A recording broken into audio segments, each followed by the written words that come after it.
అనకాపల్లి జిల్లాలో ప్రభుత్వానికి హెచ్చరికగా ఫిబ్రవరి 5న పీజీ4 ర్యాలీ చేపట్టినట్లు వైసీపీ జిల్లా అధ్యక్షుడు బూడి ముత్యాల నాయుడు పిలుపునిచ్చారు. రాష్ట్రంలో కూటమి ప్రభుత్వం అధికారంలోకి వచ్చాక విద్యార్థులు ఫీజులు చెల్లించడం లేదని, వారికి అండగా వైసీపీ నిలుస్తుందని అన్నారు. 8 నెలలుగా విద్యార్థులు ఫీజులు చెల్లించడం లేదని ఆగ్రహం వ్యక్తం చేశారు.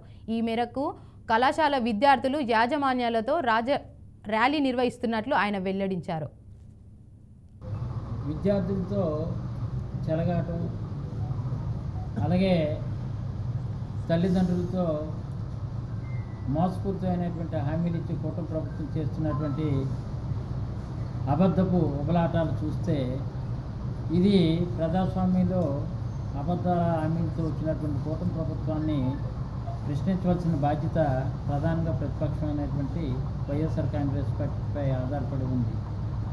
ఇప్పుడే నాయుడు చెప్పారు క్లియర్గా, మేము గతంలో 3 కార్యాచరణ ప్రకటించి గౌరవ ముఖ్యమంత్రిగా గతంలో పనిచేసినటువంటి జగన్మోహన్ రెడ్డి గారు ఆ రోజు ఎన్నో సంస్కరణలు తీసుకొచ్చినా ఈ అబద్ధపు హామీల వలన ప్రజలు వాళ్ళు నమ్మి మోసపోయారు.